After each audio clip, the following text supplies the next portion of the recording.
Hello, everybody. Good morning. Happy Saturday. It's me, Albatross. Now, this is probably going to be my most important video that I do, at least as of yet. And so I want it to go far and wide. That's why I'm putting it on both of my YouTube channels.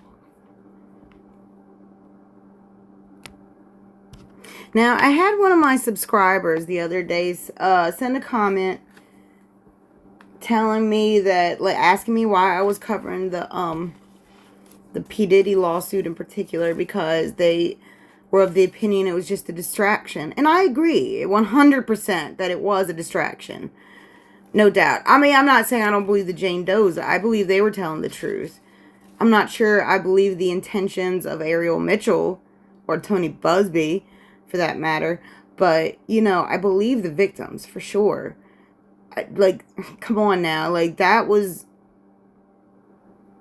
I mean, I don't know. Just considering, knowing what I know about, like, seeing how Jaguar Wright, like, acts, I don't know. It just...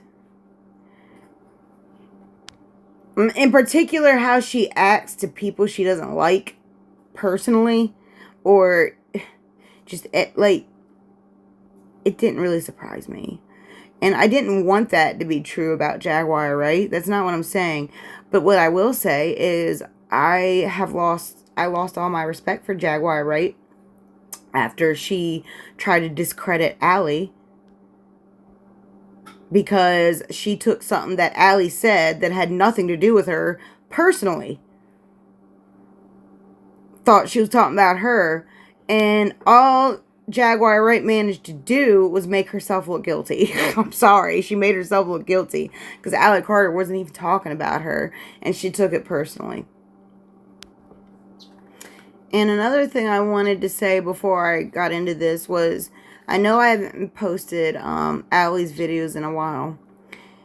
And there's a reason for that. It's because after the whole King World incident, I realized something, and I think Allie realized it too, that it had gotten to the point where the deep state was ganging up on her so bad that she started to become the distraction in and of itself.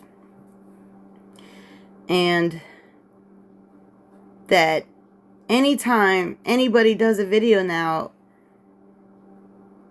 about her, it's like, I just feel so bad, because it's like they're totally ruining everything.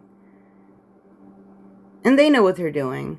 They're totally trying to, like, make it so Allie herself can't ever come out and talk without causing a distraction. That's what they're trying to do. And it's disgusting. And knowing what I know from my own experiences, I refuse. I'm not going to stop talking about these missing kids until they are addressed. I'm not going to stop talking about it. Because here's the problem I've had lately, guys. Here's the problem I've had lately, okay? With things that are going on in our world right now, on TV, on the news and stuff. I had held out hope that when this new administration came into office, that they and I'm not saying that they're not looking for the missing kids, but I would have thought that would have been one of their biggest priorities, or one of their biggest talking points at least, because what better way to shut down the other side than to bring up all the kids that they abandoned? But they haven't done that. They haven't done that. I don't know why they haven't done it. I don't know. But to be honest, I don't know what's more suspicious. The fact that, other than maybe Tom Holland for the brief mention here and there, I don't know why they haven't really brought it up. But I don't know if that's more suspicious, or if it's suspicious that the other side hasn't brought it up either.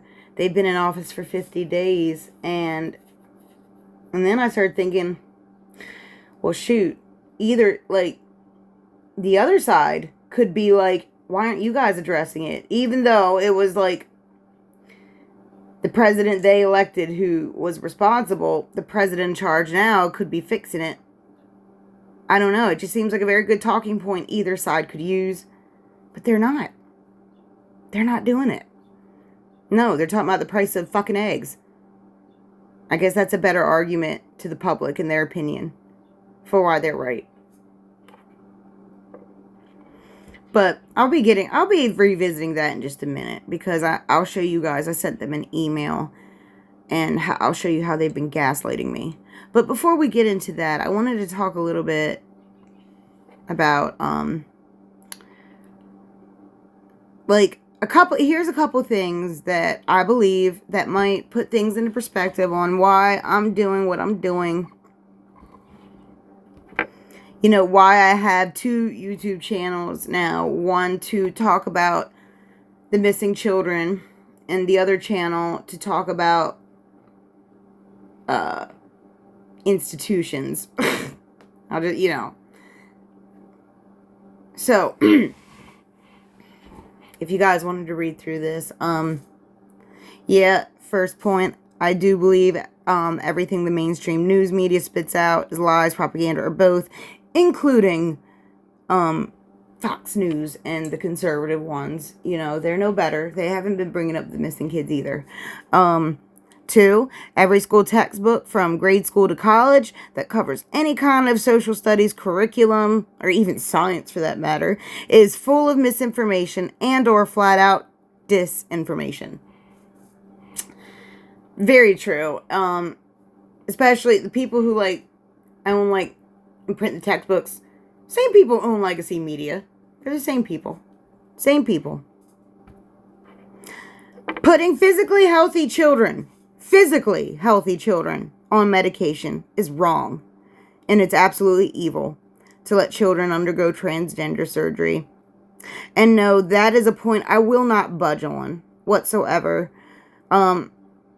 Considering I was one of those, no, not that got a transgender surgery. I was one of those children that was medicated and whose parents were manipulated and all that, the above. Me and about millions and millions of other children. Okay, last point. There is most definitely a deep state and or shadow government that these hypocritical weirdos must answer to. I mean, come on, guys. How else do you explain people, like a whole bunch of elected officials, not just a few of them, like hundreds of them, flip-flopping constantly? Every other day they have flip-flop from one opinion to the other. Like, it's like backwards land all of a sudden. All of a sudden, we've got the side that used to be all for peace and equality, or at least they said they were. All of a sudden, they're all for war and segregation and all this weirdo stuff, no free speech. And then okay, like, for example, the same people who a week ago were singing, flailing, shouting from the rooftops about how much we were harming federal workers and this and that, and they, we were ruining lives and things like that. They needed their jobs. Oh my God, it was awful. Well, then all of a sudden yesterday, they want to shut them all down. They want to shut, and then just let, I guess the president decide. You know what I mean? So there is definitely something in the background, something that is like, the only thing I see and hear when I see these people acting the way they're acting is pure desperation. It's desperation. I don't know, desperate of what exactly. No one really knows. That's why I think, in my opinion, there's someone in the background who apparently is not happy with the way things are going. And I don't think it's just like, you know, I don't know, I can't explain it. It also feels like that the deep state that may possibly have been united at one point, I don't know, it seems like there's some kind of division going on there, like opposing evil agendas, so to speak. So, I don't know. But it's definitely weird what's been going on both sides of the aisle, not just one. I mean, one side may be more obvious than the other in their weirdness, but the other side's been a little sus too. Okay. So now what I'm going to show you guys is something I've been working on. I couldn't put on the whole poster board because I've got a lot of like names and stuff that I'm not ready to talk about quite yet. So I made a smaller, more congested map that pretty much sums it up in like 6 steps. But here, I'll show you what I mean. But first, let's talk about like the ingredients it takes to have a deep state actually work. You know what I mean? For it to actually be effective in controlling a population, what ingredients does it take? And this is all from my opinion. I could have this totally wrong. This is just an opinion. But in my opinion, I believe it takes specifically 2 things. One, you need like, you know, your opposing seeds of dissent. You know, the differences between people that you want to highlight and make seem bigger and make a problem. And 2, you need pollinators to disperse these seeds of dissent. And here's the map. Now, in my opinion, like I said, this is all my opinion. My opinion, I think the pollinators could be anyone from like celebrities to politicians to teachers to doctors, police, journalists, like any like authority figure that we might like go to for direction or information, you know, people who, you know, the authority type figures, you know, and there's many of them. But like, and I'm not, please don't misunderstand me. I'm not saying that every single celebrity or every single politician or every single teacher. No. That's not what I'm saying at all. In fact, it doesn't even take that many of them. You just need to put like a couple, 1 or 2 in each school here and there, 1 or 2 in each police station. Or, you know what I mean? Like, it doesn't take that much to do what they want to accomplish.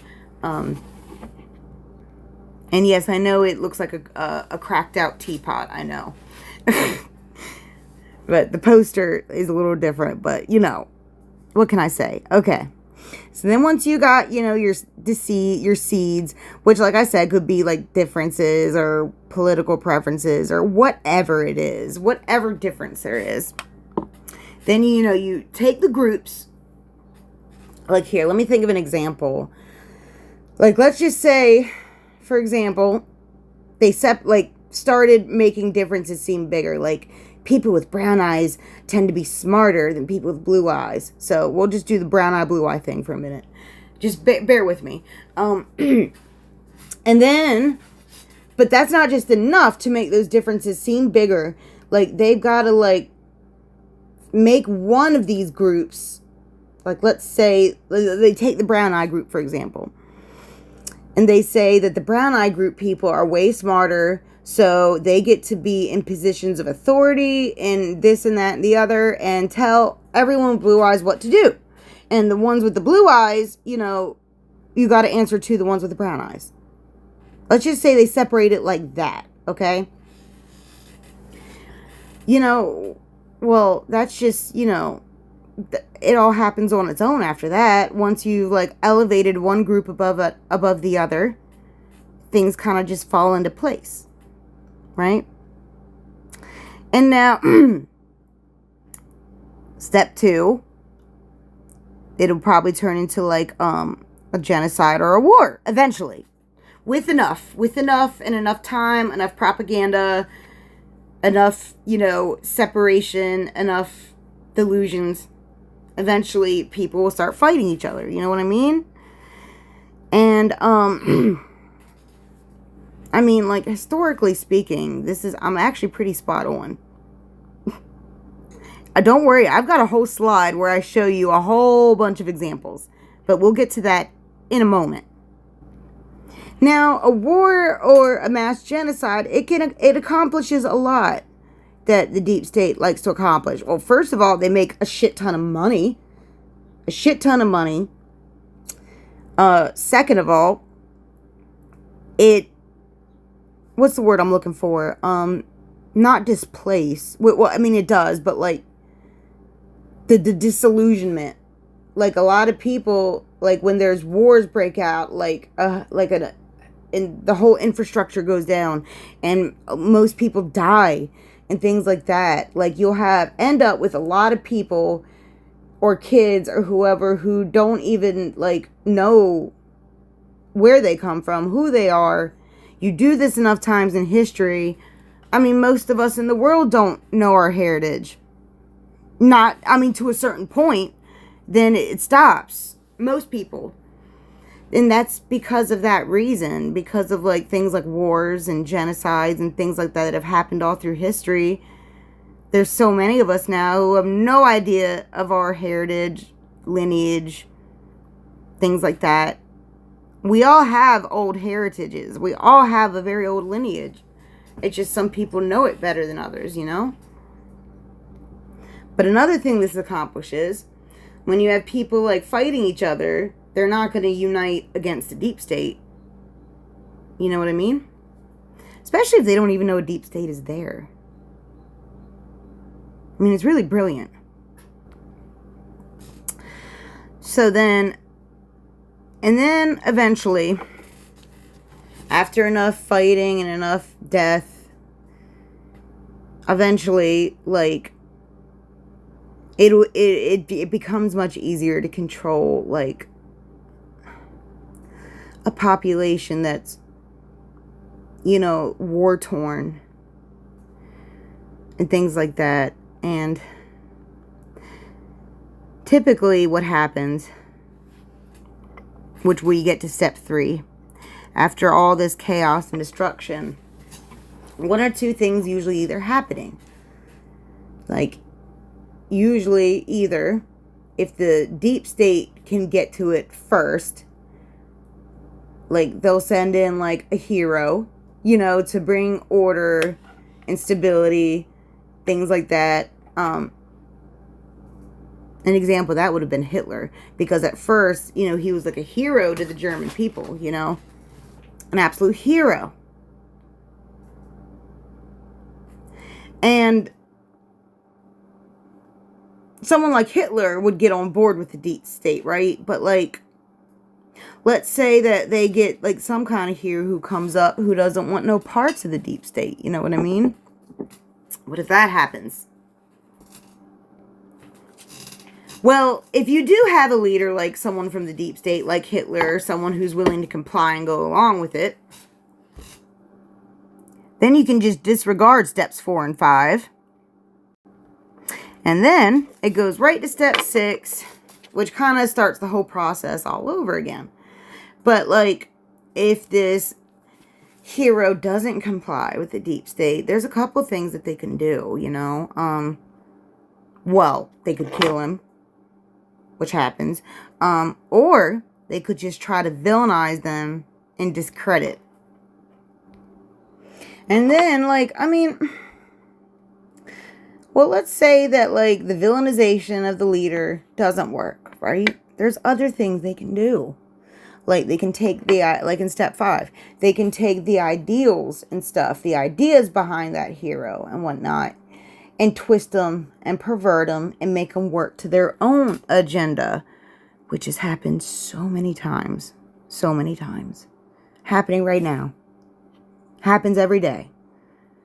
Take something good and turn it into something evil.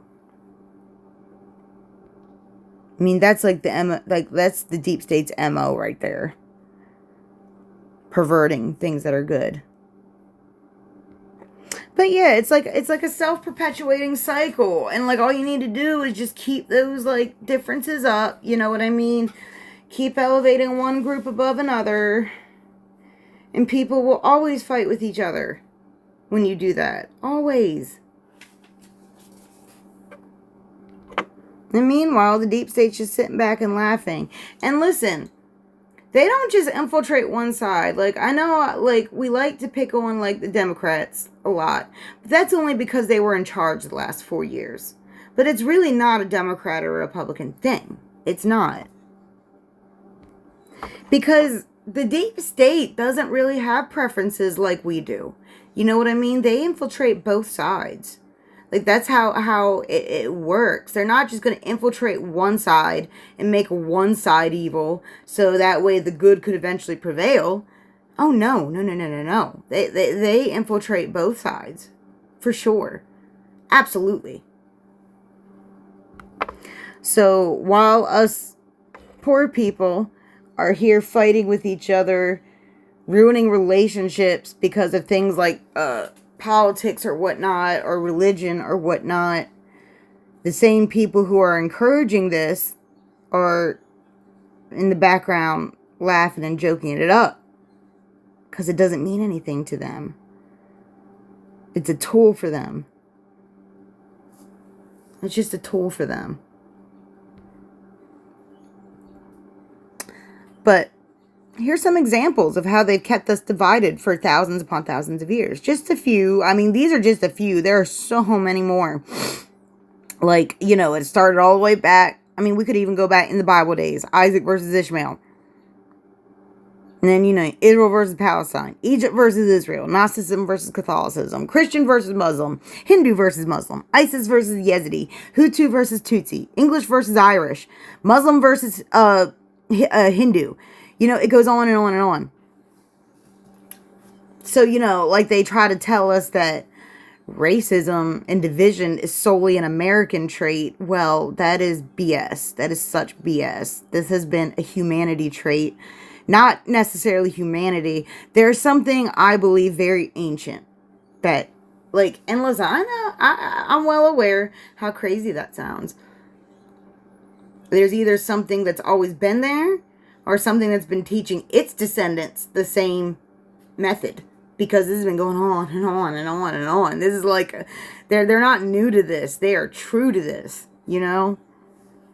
And then you get all the way to the bottom of this list. This is like the newest one. This is the newest division that they've come up with. Transgender women versus women. That's just the newest division that they've come up with. I mean, I guess the male versus female thing was starting to get a little stale for the deep state, so they came up with something totally different. But new. Transgender women versus women. I mean, and like, and not just the 400,000 missing kids they're not talking about. Other things they're not talking about. Well, except for the Palestinian genocide. They talk about that a lot. And I'm not saying they shouldn't. And here's my opinion on all that. Two things can be true at the same time, okay?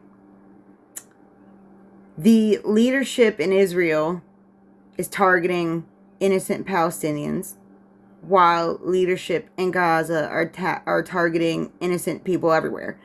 Like, both things can be true. Like, you can have compassion for Palestinian people and want and not, like, you see, this is the problem I'm having right now. Instead of focusing on a solution, like, they're all just like trying to redirect the hatred to a whole nother group of people. Not the people who are responsible, just the people who have the same ethnicity as the people who are responsible. And they're trying to bring us back to that time hundreds of years ago. Like, they've been trying for years to bring us back to that. You know what I mean? And honestly, I think this thing was starting to work a little bit. Like, even I'll admit, I was starting to get real fed up with Israel and stuff. And that's coming from someone who, I mean, we've got, like, I've got a Jewish ancestor. So, no, I'm not Jewish, but like 1/8 Jewish or something. So, you know, anywho, that doesn't really matter. The point is like, The point is like, I think both leaders are evil. The Hamas are evil, and I think the leadership in Israel are evil. Sorry, I said it. I don't mean the Israelites. They're beautiful people, just like the Palestinian people. I'm talking about the leadership. We gotta stop clumping in people with the people who lead them. That would be like saying that, like, all Americans were like Joe Biden, you know, or Donald Trump. You know, it doesn't work that way. But just to give you an example here in the United States, how they've worked so hard to do this to us too. And this was a very controversial topic at the time. Critical race theory. A lot of people just assumed that what all that meant was that we would be addressing the issues of race in school or something, like, you know what I mean? And that was that. But like, no, it was a little deeper than that. Come to find out, it's like a whole mentality, this critical race theory, that instead of like viewing society like merit based, like you're supposed to view it in a lens of race and injustice. That's what I got out of it, like from what I read about it, and that's racist. I'm sorry, but like, just because, like, that's exactly, it's the same method that they used hundreds of years ago when black people were enslaved. Now they're reversing it and using the same method. Like, it's the same method, the same story, guys. You're elevating one group of people above another. What do you think they're trying to make happen here? And I think eventually, if they didn't get rid of it, it would have worked. I do. I think it would have worked. I mean, look at the way that, look at the fights you see on social media, strictly about, like, race and things that people can't control. Like, it's madness. It really is. And let's not forget that there is, in fact, a whole other genocide happening. Well, actually, there's a couple genocides happening on the world. On the world stage, like in Darfur, that's been going on for like 20 years now. No one ever talks about that anymore. Also, another genocide that's been going on for years and years. And yeah, I'm bringing it up, South Africa. Like, they have a white genocide happening as we speak. That shows you how quick the tides can, like, how quick they can flip a whole society like that. Because think about it. Just, 30 years ago in South Africa? It was like the exact opposite. It was the exact opposite. The black people there were being targeted. Then it was like, I don't live in South Africa, so I don't know when exactly the switch happened. But like, the switch happened. Like, they just literally went from one extreme to the other. Like, when will it stop? I mean, when can we all just finally agree that this has been a problem for thousands and thousands of years? And the government, they are not going to fix it. Even if they wanted to fix it, they can't fix it. Only we can fix it. The citizens. And now I know that was a lot. And I know what you could be saying, that all this is just albatross, this is just human nature. This is just how humans always are. This is just how humans always are. Well, agree to disagree. I don't agree with that. But, okay. Sure. Well, let's look at an actual experiment on this topic. Like a real experiment that took place. Exploring this very topic that I'm talking about.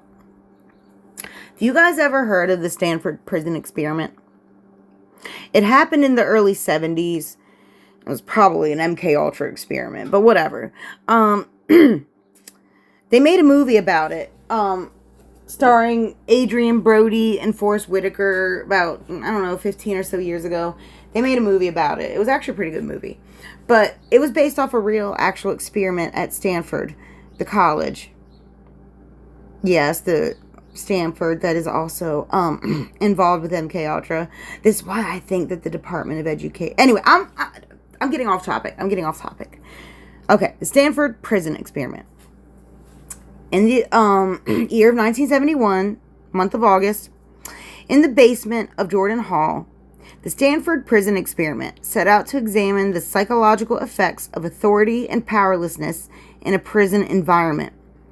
The study, led by psychology professor Dr. Zimbardo, recruited Stanford students using a local newspaper ad. 24 students were carefully screened and randomly assigned into groups of prisoners and guards. The experiment, which was scheduled to last 1 to 2 weeks, ultimately had to be terminated on only the 6th day, as the experiment escalated out of hand, when the prisoners were forced to endure cruel and dehumanizing abuse at the hands of their peers.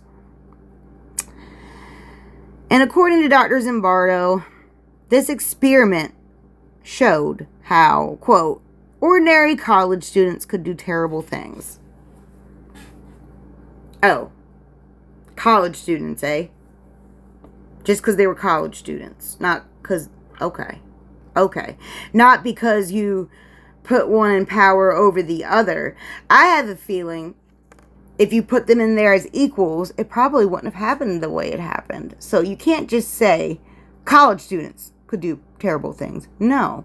When you put someone in absolute power over another group, that's what happens. And then you make that group have more privileges and this and that and the other. I mean,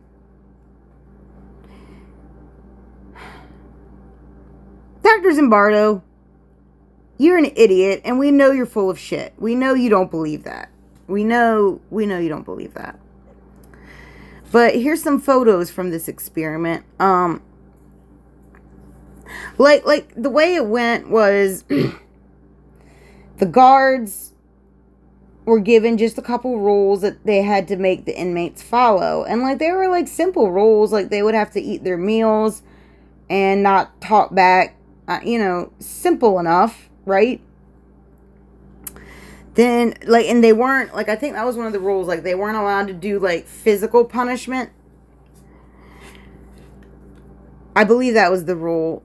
But like what they ended up doing was like humiliation punishments, like peeing on them and blindfolding them, making them do push-ups, like all kinds of like putting bags over their heads, all kinds of like dehumanizing things. Like,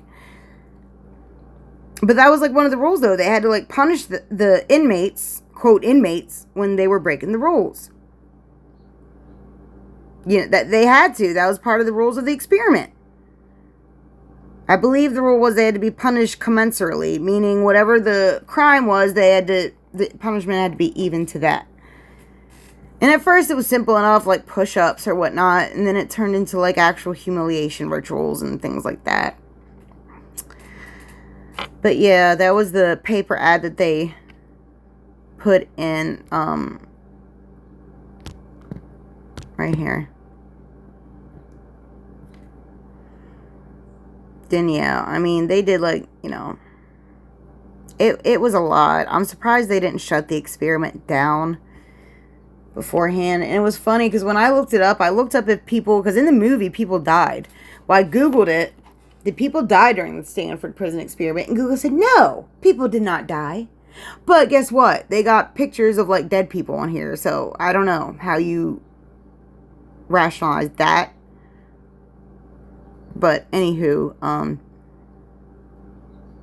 yeah, these were college students. Oh, this is a picture of them before the experiment took place. All of them getting along, talking, until before they started like dehumanizing each other. Yeah. Oh yeah, this is a picture of like what part of the campus looked like at the end of the experiment. I don't know if this was above ground. I thought it was supposed to be in the basement. Who knows what happened? But it looked like it was an absolute disaster. An absolute disaster.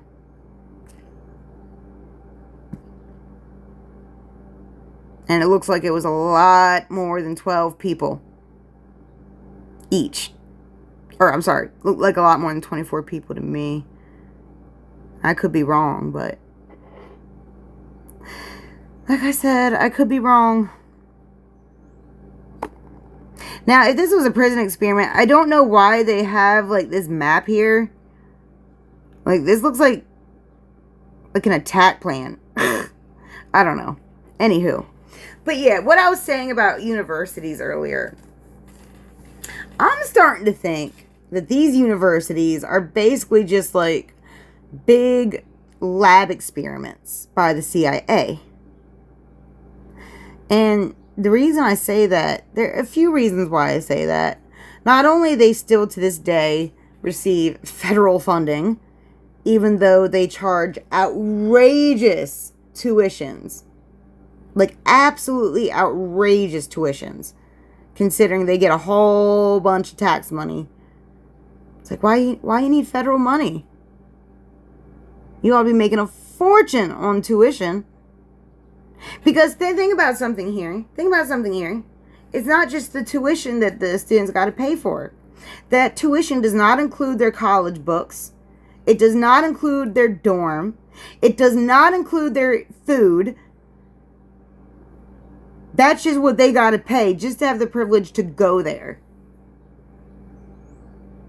And that's not just in the Ivy Leagues. That's in most universities. So, is it a racket? Absolutely. Is it for the CIA? In my opinion, yeah, but I could be wrong. Although they were implicated in the some of these colleges were implicated in the whole MK Ultra thing. So, you know, these very colleges people would like sell their soul to go to. I mean, and what kind of like really put it like all in perspective was not just one of these colleges, but a lot of them were literally letting their students harass other students and keep them from going to class.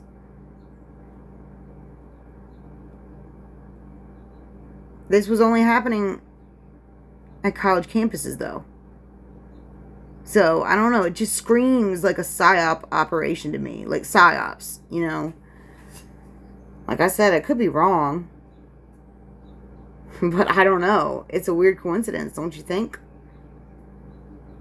That not only they were implicated in MK Ultra 40 years ago, but now it's like they're like almost war zones. Like, what the hell? But it's interesting. All right. I wanted to show you guys this. This is about when we're talking about like the missing kids and stuff. This is what's making me angry and thinking that they're playing in our face. This email you see, I've sent this to the DHS, CBP. I've sent it to the Attorney General's office. I've sent it to ICE. I've sent it to their all of their media relations teams. Sent it even DHHS. Or HHS. I've sent it everywhere. And I'll show you just one of the emails I got back. They all sounded like this. This is CBD referring me to HHS. But HHS referred me to ORR. And then ORR referred me back to the above them, DHS. Then DHS referred me again to HHS. You know? Then they finally told me to do a Freedom of Information Act with the ORR. And I did. And then they sent back that this was not a Freedom of Information matter. So no one's answering me. No one's answering me. They're just sending me in circles. And none of their media friends have asked. I haven't seen one journalist even inquire about this. And this is why it's so troubling to me. Even if, like, okay, let's say they actually are looking for them. And they're just not trying to, like, and they're just not talking about it publicly. Let's say they are looking for them. Well, it's troubling to me that they're not talking about it because it's like, well,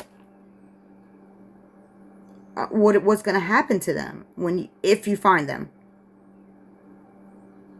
That's what's troubling. We won't get that answer if no one's talking about it. Like, if they're found, what's going to happen to them? You going to put them in the American CPS system? Are you going to deport them back over the border? What's going to happen to them?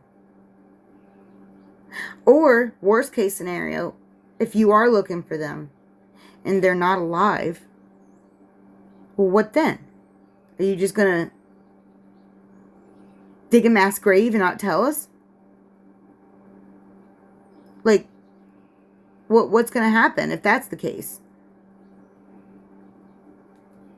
You see what I'm saying? Like, it's concerning that they're not talking about it, even if they are actively searching for these children, because we don't know what their plan is if they are found to be alive. What are they going to do then? How are they going to prevent them from being put back into the trafficking circuit?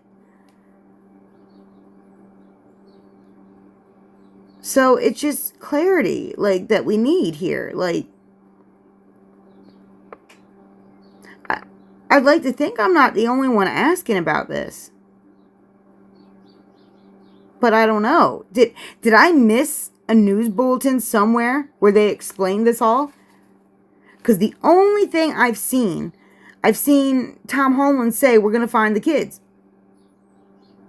That's it. That's it. That's all I've heard. Not what's going to happen after, if they do, if they're alive, if they're not, if they're even in America anymore.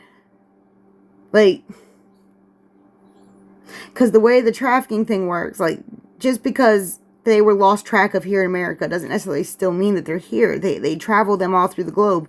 But most likely they are in America, because unfortunately, America has been like a magnet to these pedophiles. Probably because they knew they could get away with it here. But it's very sickening and frustrating to me that, like, this should be the number one thing we're talking about and asking about. And instead, all you hear about are, like I said, the price of fucking eggs, tariffs, shoot, we're even hearing about the next midterm election 2 years from now. They're even filling up screen time with that. And they still haven't talked about this.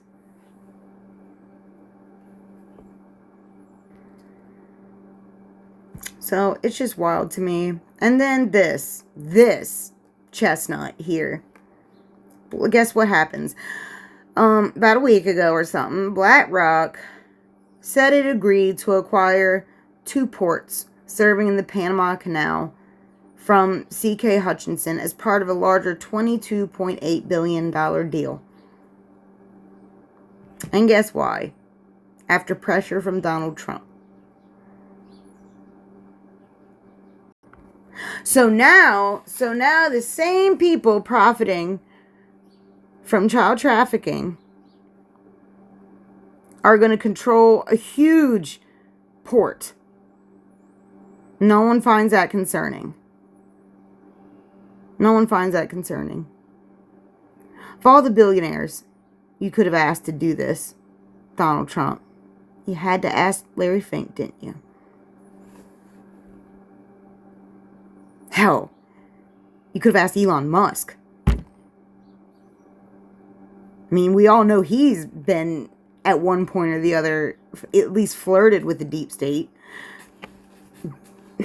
But even he would have been a better option. And that's saying something.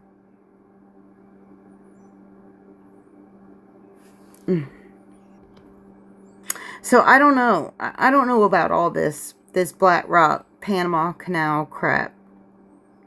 I don't. But I would like to show you guys the politicians who benefit from everything BlackRock does. The ones that are actually invested in BlackRock. Members of Congress.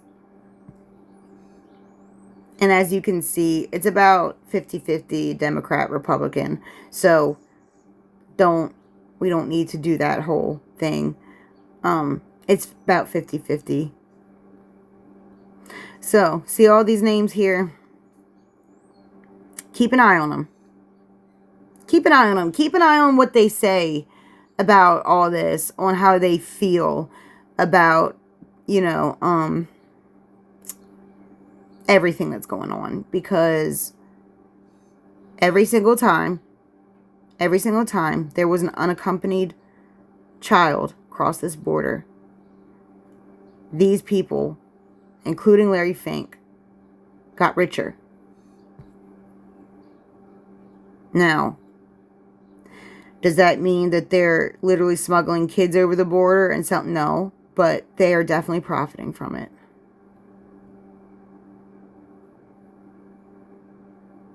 And now he's going to be, I guess, helping Trump.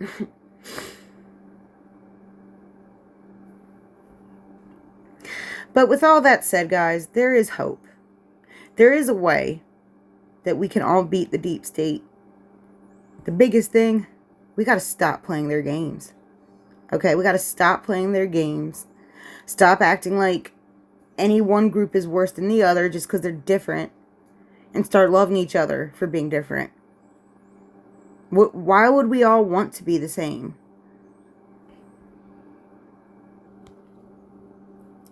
And I just want to leave it off like with this, guys. This whole division that we keep playing, it hurts people. It hurts people. Good people.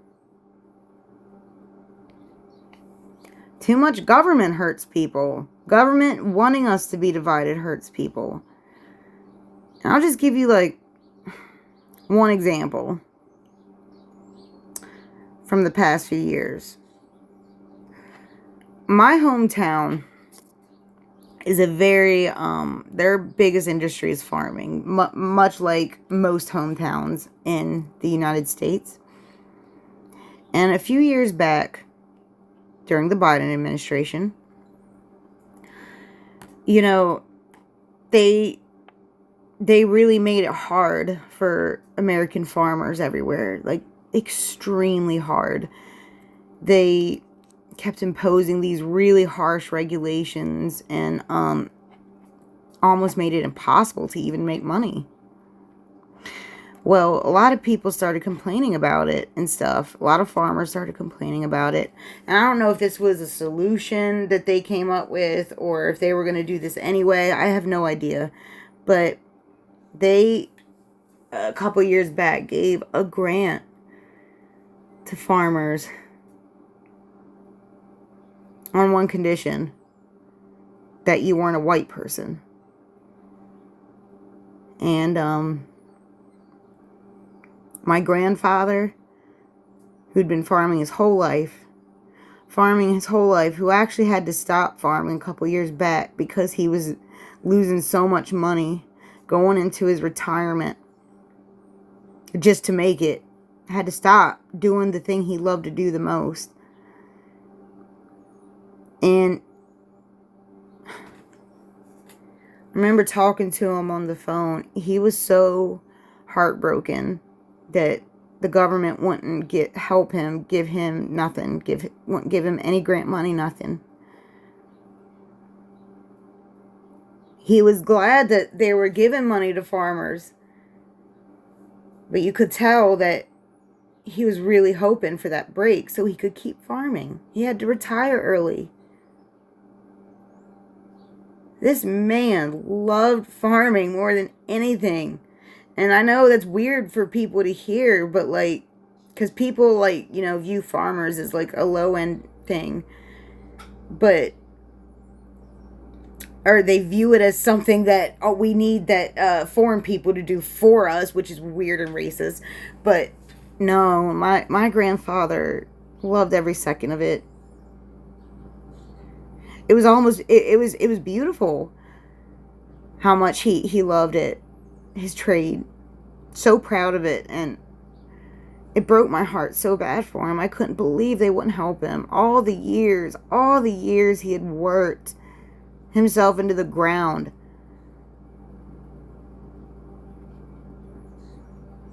And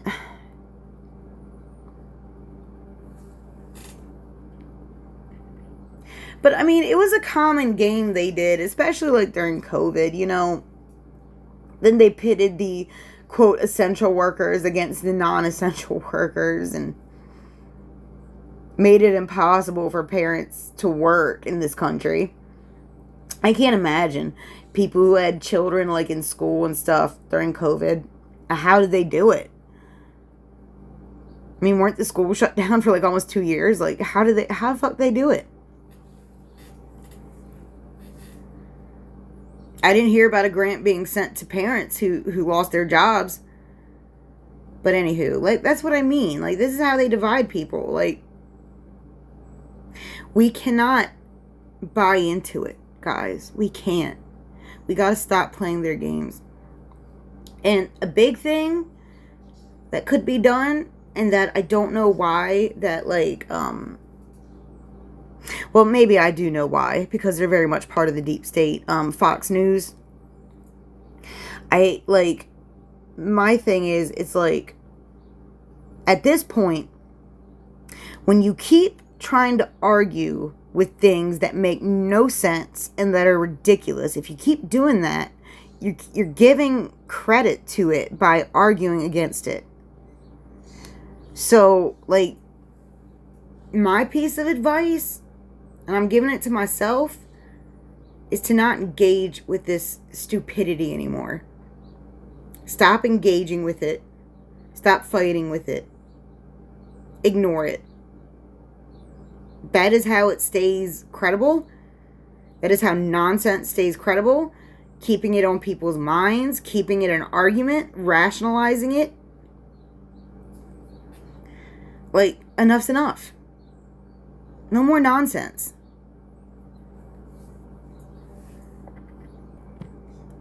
But yeah, so we need to stop playing these games of division. We need to love ourselves, love that we're different, and love each other for being different. Be proud of the country we come from. I know that there's this agenda to make Americans hate themselves for being American. For whatever reason. It's really weird to me, because we see now how much others depend on us, like, economically, I mean, like, so, like, I don't know, I'm just getting sick of hearing that everyone from the United States is fat and lazy, just like I get sick of hearing that everyone from China and Russia are communists. Aren't you all sick of it? Aren't you all sick of the fighting? Wouldn't it be nice if, like, we could, like, actually have peace, like, with Russia and China? Wouldn't that be awesome? That would be awesome if, like, the world would just have peace. I don't mean, like, become a world government. That's not what I mean. I mean, embrace each other for being different, having different cultures and beliefs, and unite. Like, what would be so wrong with that? Well, I'll tell you why. Well, the deep state wouldn't have any power if we did that. But that's what I mean. We got to stop playing these games. Got to stop feeding the beast, and it'll die. It's already dying.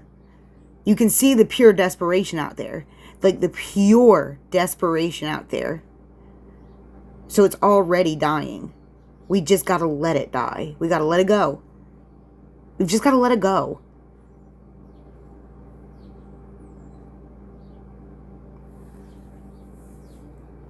But anyways, that's, I guess that's all I have to say for now. Oh yeah, one more thing.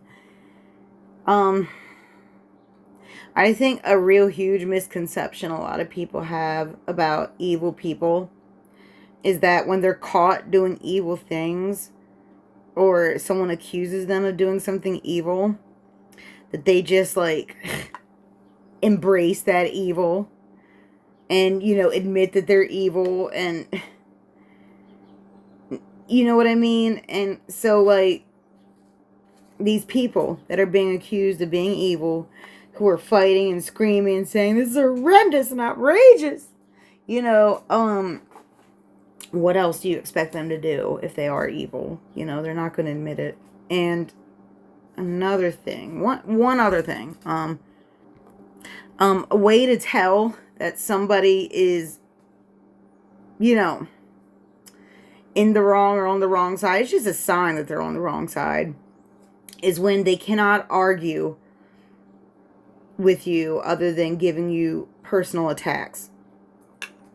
Like, I get it. I'm not very fond of Donald Trump or Elon Musk that much either.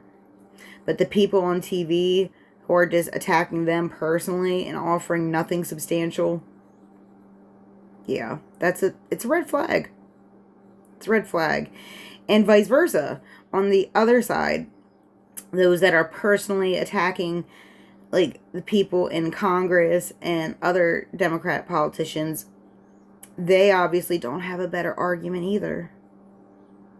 So, the personal attacks, always a red flag. I guess I'll just end with this. I'm hopeful.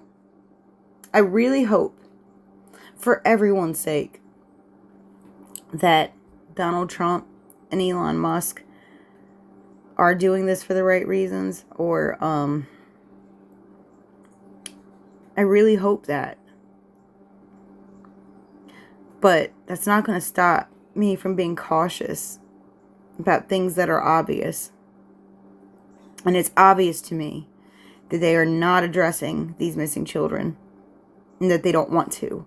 I don't know why they don't want to. I can only guess, but it is clear that it is not, it's either not a priority or it's not something they want to talk about. I don't know what else to say other than that. Other than just to keep talking about it until someone finally answers. Alright, be safe out there, guys. Be careful and be vigilant. Second guess everything everyone says, including myself. Especially me. Because I talk a lot, you know. Alright, have a good day.